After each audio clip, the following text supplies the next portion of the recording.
Welcome to Post Colonial Space. I'm Masood Raja, and today I'll briefly talk about the recent Palestinian-Israeli conflict and war.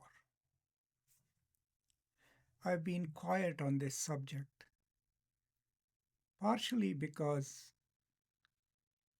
since the attacks by Hamas, I went into a reflective mode because instead of jumping into the fray, I actually wanted to reflect on the whole situation first, and then, if possible, offer my views.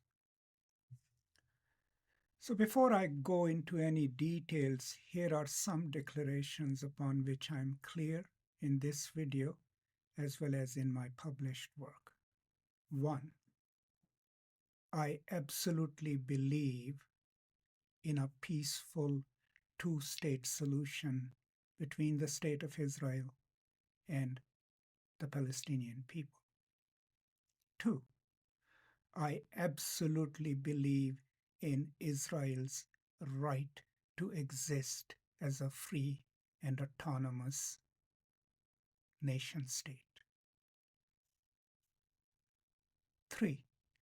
I also absolutely believe that the Palestinian people have a right to self-determination and have a right to a nation-state called Palestine.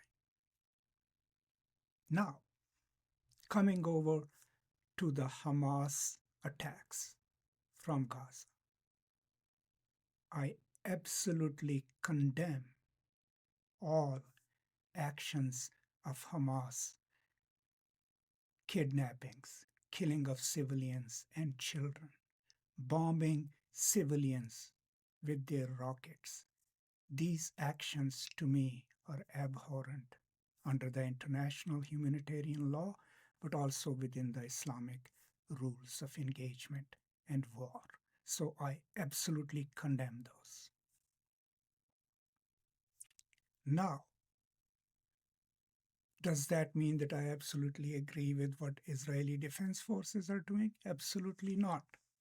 The retaliation, or what you would call the response by Israel against Hamas, was absolutely necessary. But the destruction of Palestinian lives, women and children, cannot just be brushed under the rug. I mean, these deaths are equally as tragic as the deaths of Jewish citizens. So we have to, as a global community, acknowledge that what Hamas did was absolutely immoral and wrong. But we also need to have the courage to point out that killing civilians in order to get one or two Hamas people, bombing hospitals, refugee camps, is also morally wrong. We should have the courage to say so. So, this is what the position that I'm taking is a very ambivalent position, right? It's neither this nor that. And the way the politics of this conflict is being played out here in United States, elsewhere in my native country, Pakistan, people expect you to take one side against the other. As a scholar, I disagree with any of those hard stances. I am with the Palestinian people in their right to self-determination and when they are being targeted. I'm against Hamas and their militant policies, and I will always be against Hamas and their militant policies. I'm with Israeli citizens, Jewish and Arab. I absolutely support their right to exist in peace, but I will also oppose any Israeli citizens who take over territories in Palestinian areas, build illegal settlements which are against international law, and I will condemn them and oppose them. This is the kind of nuanced approach we need so that both sides, what they do right is augmented, and what is being done wrong is highlighted. None of that justifies what Hamas did.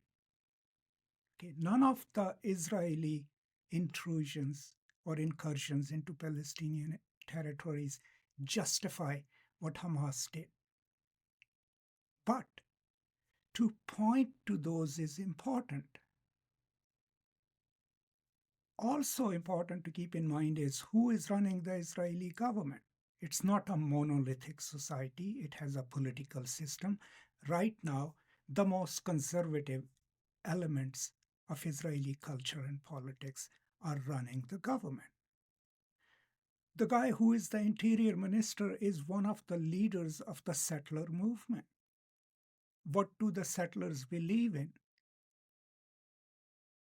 Look it up, right? They believe that all the territories of the West Bank and Gaza belong to them, and they have a right to oust Palestinians from there and build their own neighborhoods. Is that a sustainable belief system? I don't think so, especially towards peace. So, this is a topic that is something that I often think about. What is the solution to Palestinian-Israeli problem? A lot of people here in America, including some scholars, would tell you this is an implacable situation. This is irresolvable. These people have hated each other for centuries. Really, no. If you look at the Islamic history after the early Islam, but in medieval Islam, Muslims and Jews lived together, created wonderful works of philosophy and art. The Jewish diaspora in Muslim Spain was considered one of the golden ages. People like Maimonides came from that tradition. So this conflict between Muslims, Arabs, Palestinians, and Israelis is fairly recent, from 1948 onward, right? A lot of people don't really know who the Palestinians are. Sometimes people claim that there are no Palestinian people. Where did they come from? The Palestinians who live in Gaza and West Bank are the people who were ousted from their villages in 1948 by the Haganah. These people traveled from their villages as far as they could go. Most of them went to Gaza, and then a lot of them went to West Bank. These are the people who were Palestinians and who call themselves Palestinians. They exist. They live and breathe the same air, right, that you, me, and the Israeli citizens live and breathe. So, what is the solution to this problem? Do we wait for the last Palestinian to fade out? That's not going to happen. Now, I voted for President Biden. But if you look at the last 2-3 years, what was his policy towards Palestinians? To outmaneuver them, right?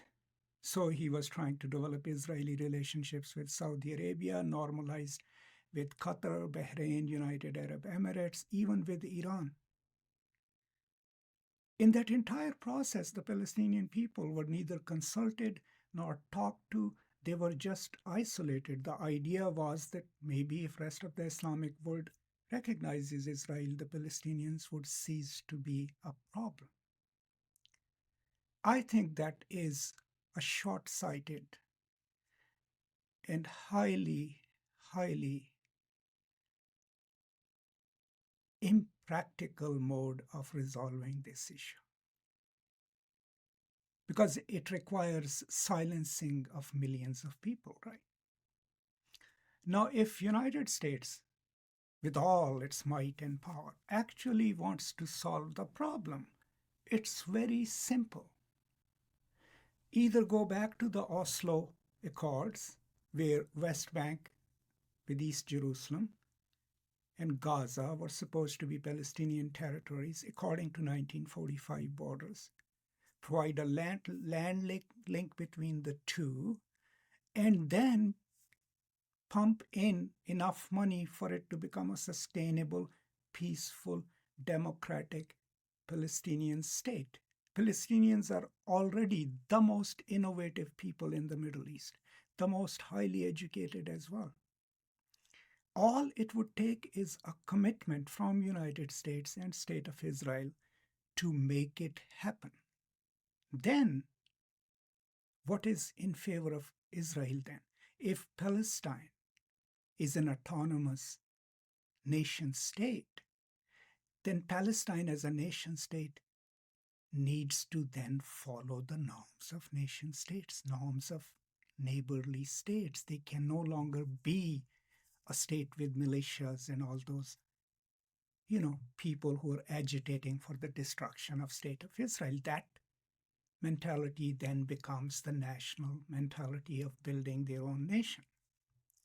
Now, a lot of people on Twitter and elsewhere, they always ask this: why don't the Arabs give them the territory? Well, the Arabs gave them the territory. The West Bank was Jordanian territory. Jordan had annexed it in 1940s. Israel captured it in 1967. And after Israel left, Jordanians conceded that territory to the future state of Palestine. Gaza was under Egyptian occupation after the British Mandate. Was captured in 1967 when Israel withdrew from Sinai. Gaza remained under Israeli control and then became Palestinian territory. Some people tell me, why don't the Arabs pay for Palestine? Well, they are paying for Palestine. Qatar has contributed or committed $1.3 billion towards Palestine and Palestinian people. Egypt has committed $500 million. We are not even counting what Saudi Arabia and others could do or have done. United States set aside in the last few years $5 million for Gaza, which of course is peanuts. So here is where I stand on this issue. Israel has the absolute right to exist as an independent and free democratic nation state. Palestinians in Gaza as well as in West Bank have the right to determine their fate and create what they call the nation of Palestine, the nation state of Palestine. Israel should be careful not to foment this divide between Hamas and Al-Fatah. I mean, it is publicly recorded, researched, and stated that Hamas was tacitly let grow so that the Palestinian national narrative is divided, right? There's an article on CNN. I will post it in the description. You can read it. It's fairly well researched by an expert. So overall, you, me, people on Twitter, on threads, instead of attacking each other for being pro-Israel or pro-Palestinian, I think our approach should be more nuanced. Nuanced in a sense that where Hamas has transgressed and violated human rights, captured civilians, killed civilians, it doesn't matter who we are, we have to condemn that. But where Israeli Defense Forces have forcefully removed Palestinians, killed them through their bombing campaigns, attacked hospitals and refugee camps, we shouldn't just think of it as collateral damage, as a price that those people have to pay for actions of Hamas. No, those acts, those losses need to be counted and considered tragic. We cannot have it both ways, right? Life is similar on both sides. Its value should be the same. So these are some of my thoughts on this issue and a possible way forward for United States to get involved and promise to help create and sustain a future autonomous Palestinian nation state. And that's where, the Secretary of State can go on a whirlwind tour of Middle East and say, this is what we are proposing to do. How much money would you commit to that? Why can't he do that? Right? He can go around trying to convince Arab nations and other Muslim nations not to do anything while Israel bombs Gaza. But he can't go around and talk about peace and possibility of developing a coalition where people actually commit money to developing a future Palestinian state with secure borders, autonomous government, peaceful government. Why can't he do that? This is a question which Noam Chomsky had asked years ago when I, attended one of his public lectures.